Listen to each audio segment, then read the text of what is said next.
Hey guys, okay, so I'm gonna be talking today about E.T. the Extraterrestrial. Aliens. I remember I watched E.T. when I was younger, but I didn't really pay attention, honestly, and now that I had to watch it and analyze it with myth and ritual, I kind of got more out of it.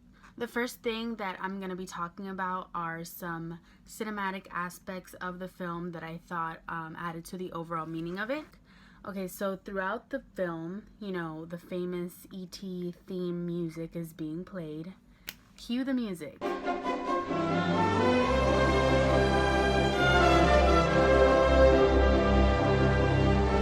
That's some good editing right there. The dramatic music throughout the film I thought fit very well with the theme of this whole extraterrestrial being coming into Earth and us humans and our reaction to it. This was actually brought up in the lecture video. The shot where the law enforcement or the government, all you see is like the pants and the keys. I thought that was just like an emphasis of like, okay, these people are important and they're about to do things. Every time you see those keys, you know, okay, this is the law enforcement, this is the government, they're stepping in. And the music shifts from the classic theme dramatic music. It shifts straight into suspenseful, and it kind of creates a sense of fear in the audience member and the person watching the movie. Every time you see the keys or those people, you get the sense of fear. And I wanted to actually bring up the ride E.T. They make the police officers like the bad guy, and I felt the same vibe watching the movie. Like, you're watching this movie and you see like the police officers and the government, and immediately, the music shifts to the fearful, suspenseful music. So in my mind, I'm just thinking, okay, this is the bad guy. These people are the antagonists. They're gonna harm E.T. The next thing I wanted to kind of step into was Joseph Campbell's mythological hero's journey. I wanted to talk about how the hero in this movie, Elliot, he goes through this journey of finding E.T. and saving him, essentially helping him get back home. Although he's an innocent child, this helps him mature. I definitely saw the different stages of the hero's journey being played out in the film. Let me just highlight some. The Ordinary World, how the movie actually starts off showing Elliot's home with his family. Little does he know, E.T. has been dropped in a forest somewhere. And then we go straight into the call to adventure. When Elliot, he starts hearing these mysterious noises going on in his backyard, so he goes to check it out. And then of course we see the meeting of the mentor when Elliot and E.T. finally come face to face. We see the crossing of the threshold when Elliot actually takes E.T. back inside to his house. So all the other stages of the hero's journey are definitely played out throughout the film. I actually did some extra research about all the different steps, and the only one that I really didn't see is the refusal of the call. He wanted it to come back. He wanted to see what it was, and he was very interested. He was very drawn to it.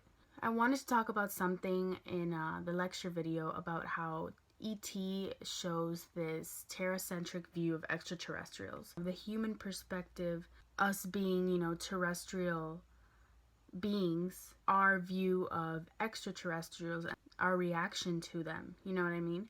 So the first encounter, when Elliot first encounters E.T., both of them begin screaming. I thought E.T.'s scream was very hilarious. Actually, I think that E.T.'s noises are just absolutely fantastic. So the government officials or the law enforcement see E.T. as a threat. And that's the vibe I was getting while I was watching the movie. They were intensely trying to intervene and trying to find E.T. They even tapped in to listen into what other people were saying so they could essentially find the extraterrestrial. Elliot he's scared at first because he's never seen this kind of being before. He's awestruck. He doesn't even know what to call it. And not only Elliot, but everybody that encounters E.T., every human that encounters him in this film is just awestruck by him. Gertie and Michael, for example, were completely struck by this. Michael didn't scream, but Gertie definitely let out her screams. And then Elliot's mom, her reaction was complete like shock and fear when she saw this being. She immediately like felt the need to take her children away from it. And so then I wanted to go into the numinous experience, human beings experiencing the other or the sacred. I thought that definitely that was shown in this film, as we saw how all these humans experience this other being. You know, they've never experienced anything like it. While a lot of them displayed fear at first as their first reaction to this being, we could see, especially in Elliot's case, he's drawn to E.T. He's drawn to him and he's curious. He wants to know more. He wants to help him. It's this very awesome, fascinating experience that just drew him in. From the beginning, there was no rejection to E.T., you know? There was no refusal of the call. So magic, especially it being a fairy tale element in this film, is very big. E.T., he can revive plants, you know, him being a botanist and all. His telekinesis, you know, moving objects through the power of his mind, that's extremely magical. And the last thing under magic was E.T. and Elliot felt the same emotions. This kind of creates an even bigger connection between E.T. and Elliot. And Elliot has a very strong emotional connection to E.T. as we see throughout the entire film, especially at the end when E.T. and Elliot are finally saying goodbye to each other. I literally cried tears when they hugged, because what an emotional experience that was for me. I felt connected to E.T. I felt like I knew him, kind of want to find him in my backyard and adopt him. He does something that is a human ritual, hugging. He hugged Elliot, and I just thought that was beautiful. I wanted to also bring up this idea of innocence and the child's impact on E.T. versus the adult impact on E.T. Throughout the film, we see how E.T. acts towards children and how he acts towards adults. Towards adults, he's always scared and running away. Even when Elliot's mom comes in because she hears a noise, E.T. freezes with the stuffed animals and he acts like one of them. He's like... Throughout the film, we can see that the law enforcement or government is out to look for E.T. because they either see him as a threat or they want to study him and use him for science and lobotomy, as Elliot says. So they're not, you know, out there to help E.T. as the children are. Elliot and Michael and Gertie, they are trying to help E.T. Ultimately, they're trying to help him get back to his home and save him. And I feel like that's where the innocence plays in. They're innocent children and they're more inclined to do what is right, what is ethical, rather than the adults, which are trying to get some kind of gain out of E.T. And as we saw in the film, when E.T. is actually in the hands of the adults, the doctors, the government, you know, all of them that are trying to help him, trying to revive him, they actually end up making things worse and they end up killing E.T. Nonviolence is something else I wanted to talk about. We were told to pay close attention to Elliot in his science class. Elliot, being the innocent child that he is, he ends up facing this ethical dilemma in science class where he sees the frog that they're going to use for dissections, and he actually set all of the frogs free. And I definitely saw this as symbolism, like kind of like a parallel to what he was doing with E.T. in saving him. He's saving the frogs from being used for science and experimenting on them, just as he saves E.T. from being used for lobotomy or science or government testing, stuff like that. Another thing that falls under nonviolent is E.T., you know, himself. He is a benevolent alien, and although the adults that come into contact with him are scared of him, they don't understand him the way that the children do, because the children took the time to actually understand him and they realized that he is a friendly creature that needs help E.T.'s actually inclined to help out. He wants to help. He wants to heal. He's a healer. When he saw the Halloween costumes, he kept pointing at the knife in Michael's head, saying ouch, because he wanted to help. He wanted to heal him, and he is not violent at all.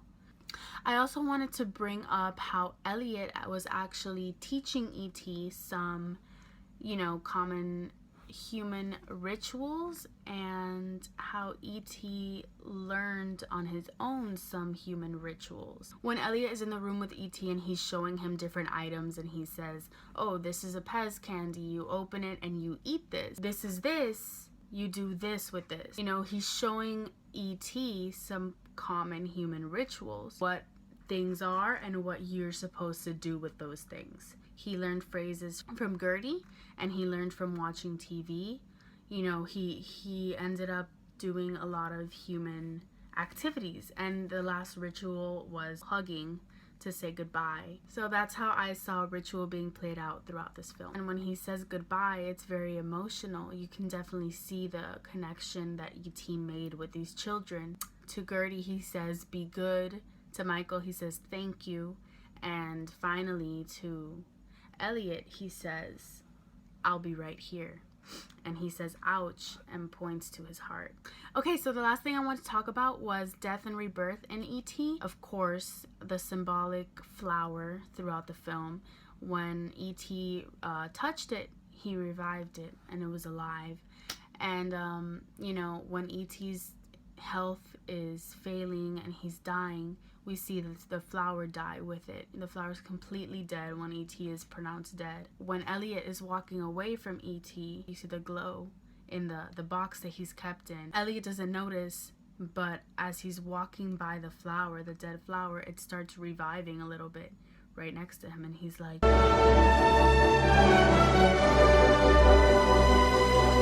And he goes back and he sees that E.T. is alive, because he knows that if the flower is alive, that means E.T. is alive. The fact that when E.T. died, Elliot's health started coming back. So when their connection was cut off and they stopped feeling what each other were feeling, when he's talking to dead E.T., he even says, I don't know what to feel. I don't feel anything.